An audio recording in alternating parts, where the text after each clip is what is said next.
A very good day to you. I'm Hank Gross, MidHudsonNews.com. It's Thursday, April 11th. The news today brought to you by the Galleria at Crystal Run. Environmental organizations and public officials alike are lauding the EPA's first ever national drinking water standard for PFAS, the chemical that's been polluting the city of Newburgh's Washington Lake Reservoir and neighboring streams. PFAS containing firefighting foam at the Stewart Air National Guard Base has been proven to be the cause of the contamination. State Senator Pete Harcum of the Hudson Valley, chairman of the Environmental Conservation Committee, said the ruling will protect the health and safety of the public. The challenge will be there will be a price tag that comes with this, and that's going to fall to taxpayers and ratepayers, and we're going to need the federal government to step up to the plate to help supply some of this funding. The EPA did announce nearly $1 billion in newly available funding.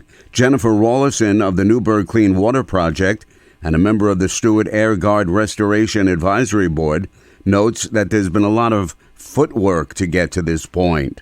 A lot of us look at this as if it's a marathon, and unfortunately, especially dealing with PFAS, which is a tricky chemical to begin with, or family of chemicals. But it is heading in the right direction. I think the biggest thing here, there are a lot of hurdles and things to get to this point.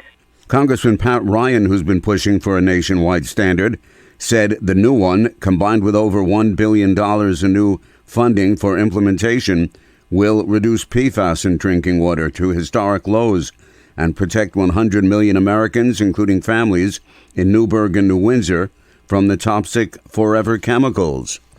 Orange County Executive Stephen Newhouse delivered a fast-paced 40-minute State of the County address last night, touching on everything from finances to economic development, safety and security, tourism, information technology, and infrastructure.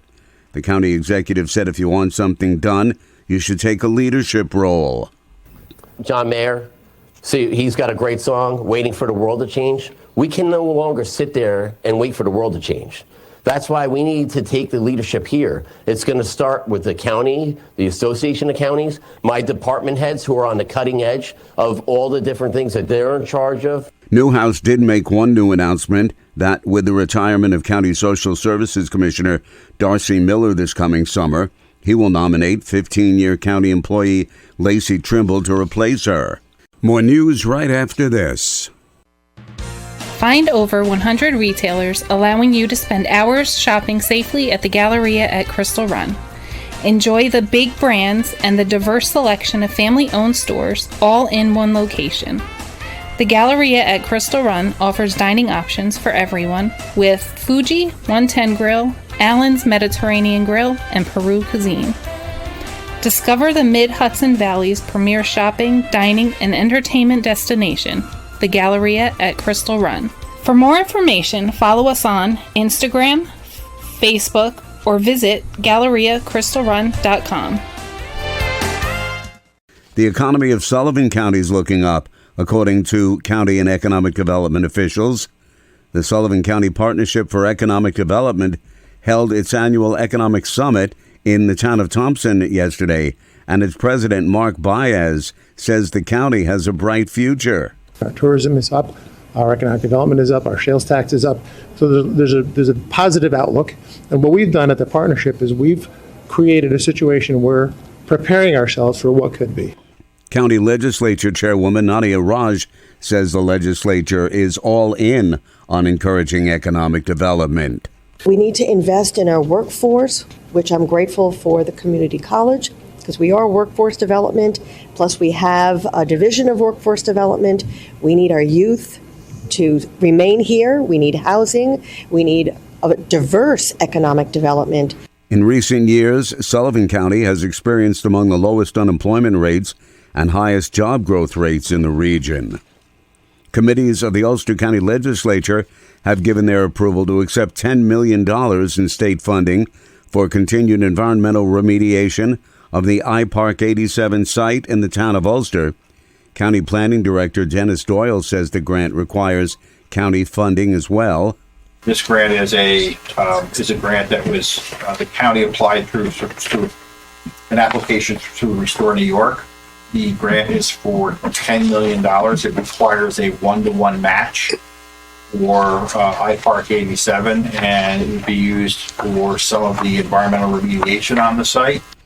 The full county legislature is expected to take up the matter at its next monthly session. The 2024-25 Newburgh School District budget, as proposed by Superintendent Dr. Jackie Lynn Manning Campbell, includes cutting 66 teachers.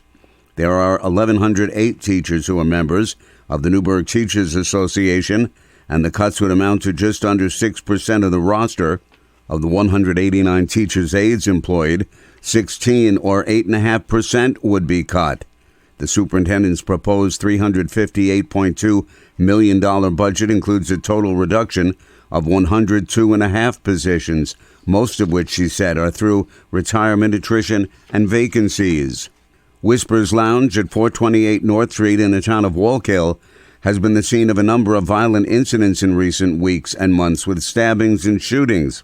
The State Liquor Authority says it's keeping an eye on the facility in the wake of those incidents. Independent Living has announced the establishment of the Darcy M. Miller Excellence in Behavior Health Leadership Award.